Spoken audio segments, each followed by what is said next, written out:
Le soir du 15 août 1971, le président des États-Unis entra dans un studio de télévision. Il y enregistra une allocution de 15 minutes et qui allait bouleverser le système financier mondial. Richard Nixon regarda fixement la caméra et annonça que l'Amérique n'échangerait plus ses dollars contre de l'or. Il prétendait que cette mesure était temporaire. Elle ne le fut pas, c'était la fin d'un ordre monétaire qui unissait le monde depuis 27 ans et le commencement d'une expérience qui, aujourd'hui, s'effondre sous nos yeux.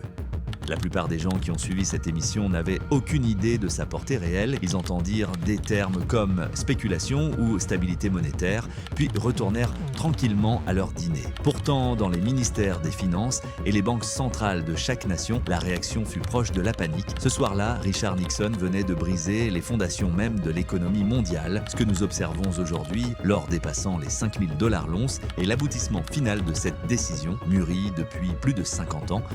Pour comprendre pourquoi l'or a explosé, il faut remonter encore plus loin. Dans une station de villégiature du New Hampshire en 1944, la Seconde Guerre mondiale faisait encore rage, mais les puissances alliées planifiaient déjà l'après-guerre. 730 délégués de 44 nations se réunirent à l'hôtel Mount Washington à Bretton Woods afin de concevoir un nouveau système monétaire mondial. L'homme qui dominait ces négociations était Harry Dexter White, un haut fonctionnaire du Trésor américain, porteur d'une idée simple mais radicale. La monnaie de chaque pays serait indexée sur le dollar des États-Unis et le dollar lui-même serait garanti par l'or au taux fixe de 35 $ l'once. Voici quel était l'accord. L'Amérique promettait de détenir suffisamment d'or dans ses coffres pour garantir chaque dollar en circulation. En retour, le monde acceptait d'utiliser le dollar comme principale monnaie de réserve. C'était un système fondé sur la confiance et sur une promesse très précise. Chaque gouvernement étranger pouvait se présenter au guichet de l'or du Trésor des États-Unis pour échanger ses dollars contre de l'or physique, sans aucune condition. 35 $ pour une once, c'était simple. Pendant un temps, cela fonctionna à merveille. L'Europe et le Japon reconstruisirent leurs économies dévastées. Les échanges mondiaux se développèrent à un rythme sans précédent. Le dollar devint la langue universelle du commerce international, mais il y avait un problème, un écueil que les architectes de Bretton Woods auraient dû anticiper. L'Amérique dépensait plus de dollars que ses réserves d'or ne pouvaient en couvrir. La guerre du Vietnam engloutissait des milliards. Les programmes de la grande société du président Lyndon Johnson en dévoraient des milliards supplémentaires. Les États-Unis imprimaient de l'argent plus vite qu'ils ne pouvaient extraire d'or. À la fin des années 60, les gouvernements étrangers commencèrent à s'en apercevoir. La France fut la première à mettre fin au bluff américain. Le président Charles de Gaulle envoya sa marine récupérer physiquement l'or français dans les coffres de la Federal Reserve Bank de New York. Il fit charger l'or sur des navires de guerre pour le ramener à Paris. D'autres pays suivirent son exemple. L'or s'écoulait de Fort Knox et des coffres de New York à un rythme alarmant. En 1971, les États-Unis possédaient environ 10 milliards de dollars de réserves d'or. Mais ils en devaient bien plus de 40 milliards aux gouvernements étrangers. L'équation était impossible. Si chaque pays s'était présenté simultanément pour réclamer son or, l'Amérique n'aurait pas pu honorer ses engagements. Nixon fit alors un choix, d'évaluer le dollar, augmenter les taux d'intérêt à des niveaux punitifs ou briser sa promesse. Il choisit de briser sa promesse. La suite fut extraordinaire. Au lieu de s'effondrer, le dollar se renforça. Non pas parce qu'il reposait sur une valeur concrète, mais parce qu'il n'y avait aucune alternative. Le monde était déjà totalement dépendant du dollar. Chaque contrat pétrolier, chaque accord commercial et chaque prêt international était libellé en dollars. S'écarter du dollar signifiait renoncer à l'ensemble du système d'échanges mondiaux. C'est alors que Nixon et son secrétaire d'État, Henry Kissinger, prirent une initiative qui verrouilla le système pour une génération supplémentaire. En 1974, Kissinger conclut un accord avec l'Arabie Saoudite. Les Saoudiens fixeraient désormais le prix de tout leur pétrole exclusivement en dollars. En contrepartie, l'Amérique assurerait une protection militaire et vendrait des armes sophistiquées au royaume. Chaque pays souhaitant acheter du pétrole, soit toutes les nations industrialisées de la planète, avaient désormais besoin de dollars pour y parvenir. Cela créa une demande mondiale permanente pour la devise américaine. Les économistes appelleraient plus tard ce mécanisme le système des pétrodollars. La beauté de cet arrangement, du point de vue de l'Amérique, était qu'il s'auto-alimentait. Les nations productrices de pétrole gagnaient des dollars, puis les réinvestissaient dans des obligations du Trésor américain. Ces titres finançaient les dépenses du gouvernement américain. Ces dépenses alimentaient l'économie mondiale et le cycle complet recommençait à nouveau. Cela signifiait que les États-Unis pouvaient imprimer autant d'argent qu'ils le souhaitaient et le monde n'avait d'autre choix que de l'absorber. Le ministre français des Finances, Valéry Giscard d'Estaing, lui donna un nom. Il l'appela le privilège exorbitant de l'Amérique. Durant des décennies, cet arrangement a tenu bon. La part du dollar dans les réserves de change mondiales a oscillé autour de 70% jusque dans les années 1990. L'Amérique pouvait accumuler des déficits abyssaux, mener des guerres coûteuses et sauver ses banques, tout en empruntant aux taux d'intérêt les plus bas de la planète. Lorsque la crise financière de 2008 faillit détruire le système bancaire mondial, la Réserve fédérale créa des milliers de milliards de nouveaux dollars à partir de rien. Si n'importe quel autre pays avait agi ainsi, sa monnaie se serait effondrée. Pourtant, le dollar s'est en fait renforcé, car en temps de crise, le monde se précipitait encore vers la seule devise dans laquelle il avait confiance. Cette crise a toutefois semé une graine. Les banquiers centraux des pays émergents ont observé la Réserve fédérale secourir Wall Street grâce à la planche à billets. Ils commencèrent alors à s'interroger sur la pérennité de ce privilège. La Chine, détentrice de plus d'1 millier de milliards de dollars en obligations d'État américaines, commença à poser des questions dérangeantes. Si les États-Unis pouvaient créer des dollars à l'infini pour régler leurs propres problèmes, que valait réellement cette monnaie? La réponse était de plus en plus moins qu'auparavant, puis un basculement s'est produit. Cela commença doucement vers 2022 avant de s'accélérer au-delà de toutes les prévisions. Les banques centrales du monde entier se mirent à acheter de l'or à un rythme inédit depuis la chute de Bretton Woods. En 2022, elles ont acheté plus de 1100 tonnes. En 2023, à nouveau plus de 1000 tonnes. En 2024, 1045 tonnes supplémentaires. Et en 2025, la demande mondiale totale d'or a dépassé les 5000 tonnes pour la première fois de l'histoire documentée. Ce n'était ni des spéculateurs, ni des fonds spéculatifs. Il s'agissait des institutions financières les plus prudentes de la planète, les banques centrales, et elles se défaisaient de leurs dollars pour acheter de l'or. L'élément déclencheur fut la Russie. Lorsque Moscou envahit l'Ukraine en février 2022, les États-Unis et leurs alliés prirent une mesure sans précédent. Ils gelèrent environ 300 milliards de dollars de réserves de la banque centrale russe placées dans des banques occidentales. Et du jour au lendemain, les banquiers centraux du monde ont appris une leçon qui allait transformer le système financier mondial. Les réserves en dollars ne vous appartiennent pas réellement. Elles se trouvent dans des banques américaines sous juridiction américaine et sont soumises aux décisions politiques de Washington. Si Washington décrète que vous êtes un ennemi, vos économies s'évanouissent en une seule pression sur une touche.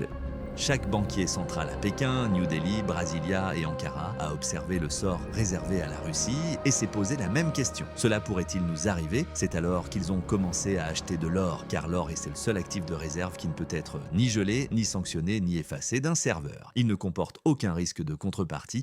Si vous détenez de l'or physique dans votre propre coffre, aucun gouvernement au monde ne peut vous le prendre. La Pologne s'est révélée être l'acheteur le plus déterminé, ajoutant plus de 100 tonnes durant la seule année 2025. Elle a ainsi porté ses réserves totales à 550 tonnes. Le gouverneur de la banque centrale polonaise a affirmé publiquement que le pays accumulait de l'or pour des raisons de sécurité nationale. Les réserves d'or officielles de la Chine ont dépassé les 2300 tonnes. Toutefois, les analystes estiment que le chiffre réel pourrait être plus du double, dépassant peut-être les 5000 tonnes. La Banque populaire de Chine accumule discrètement de l'or depuis longtemps, ne révélant ses stocks réels que des années après. Lors de sa dernière mise à jour en 2015, Le Monde découvrit qu'elle avait ajouté secrètement plus de 600 tonnes sans en informer personne. Il y a tout lieu de penser qu'un phénomène identique se produit aujourd'hui à une échelle bien plus vaste. Entre avril et septembre 2025, la Banque de réserve de l'Inde a acquis près de 600 kg d'or, portant ses réserves totales à 880 tonnes. Le Brésil était revenu sur le marché après 4 ans d'absence, achetant 43 tonnes en seulement 3 mois. Le Kazakhstan a battu son propre record annuel et même le fonds souverain de l'Azerbaïdjan a effectué des achats. La liste des acheteurs ressemble à une carte des pays émergents. Cette tendance raconte une histoire sans équivoque. Ces pays n'achètent pas d'or parce qu'ils espèrent une hausse des prix. Ils en achètent car ils se préparent à un monde où le dollar n'est plus l'unique maître du jeu. Ce qui rend ce phénomène plus significatif encore, c'est ce qui n'est pas rendu public. Le Conseil mondial de l'or estime que plus de la moitié des achats des banques centrales en 2025 ont été effectués sans déclaration officielle. 57% du total annuel a ainsi été classé comme des achats non déclarés. Cela signifie que des dizaines de pays stockent de l'or en secret. Ils accumulent de des réserves dont ils ne veulent pas informer Washington. Dès le début de l'année 2026, les conséquences sont devenues impossibles à ignorer. Le 26 janvier, l'or a franchi le seuil des 5000 $ l'once pour la première fois de l'histoire. 2 jours plus tard, le 28 janvier, il a atteint un record absolu de 5589 $ et Cette poussée fut provoquée par l'escalade des tensions entre les États-Unis et l'Iran, ainsi que par les doutes sur l'indépendance de la réserve fédérale et l'affaiblissement du dollar. Mais l'essentiel n'était pas cette envolée des prix, le plus important résidait dans ce que ce prix nous révélait. L'or ne grimpait pas à cause d'un mouvement de panique. Il montait parce que les institutions financières les plus puissantes réévaluaient discrètement le dollar à la baisse. La part du dollar dans les réserves mondiales est passée de 85% dans les années 70 à moins de 58% début 2025. Il s'agit du déclin le plus brutal de l'histoire du système monétaire moderne. Pour la première fois, les capitaux fuyant le dollar ne se dirigeaient pas vers l'euro ou le yen, mais vers l'or. Les banques centrales n'étaient pas les seuls concernés. En 2025, les fonds indiciels sur l'or ont attiré 89 milliards de dollars, portant leurs actifs à 559 milliards. Leurs stocks physiques y ont atteint un sommet historique de plus de 4000 tonnes. La stratégie classique de 60% d'actions et 40% d'obligations était en plein effondrement. Les deux classes d'actifs chutaient simultanément. Les investisseurs avaient alors besoin d'un troisième pilier et l'or a rempli ce rôle. Goldman Sachs a relevé ses prévisions pour l'or à 5 400 $ d'ici la fin de 2026. La Deutsche Bank projette même 6 000 $. Ce ne sont pas des voix marginales, mais ce sont les institutions qui ont bâti le système du dollar et elles parient désormais contre lui. Un gestionnaire de portefeuille d'une grande firme l'a exprimé brutalement. Les records de l'or ne reflètent pas une crise imminente, ils traduisent un monde d'instabilité persistante, de lourdes dettes et une érosion de la confiance monétaire. Pendant ce temps, les pays de l'Alliance élargie, connus sous son acronyme, le Brésil, la Russie, l'Inde, la Chine et l'Afrique du Sud développent des systèmes de paiement en intégrant l'Indonésie, l'Égypte, l'Arabie Saoudite et d'autres. Ils contournent désormais totalement le dollar. La Russie et la Chine règlent aujourd'hui plus de 99% de leurs échanges bilatéraux en roubles et en yuan. Pas un seul dollar ne change de main. Ce que nous observons n'est pas un simple événement de marché. C'est un changement structurel dans la manière dont le monde stocke et transfère la richesse. Depuis plus de 50 ans, les États-Unis jouissent d'un privilège extraordinaire. Ils impriment la monnaie de réserve mondiale, dépensent des listes sans limite et empruntent sans conséquence. Ce privilège reposait sur le socle de la confiance. Désormais, cette confiance s'effrite. Pas brutalement, mais de manière constante, mesurable et peut-être irréversible. La part de la détention étrangère sur le marché du trésor des États-Unis a chuté. Elle est passée de plus de 50% lors de la crise financière mondiale à environ 30% aujourd'hui. Les plus grands créanciers se retirent.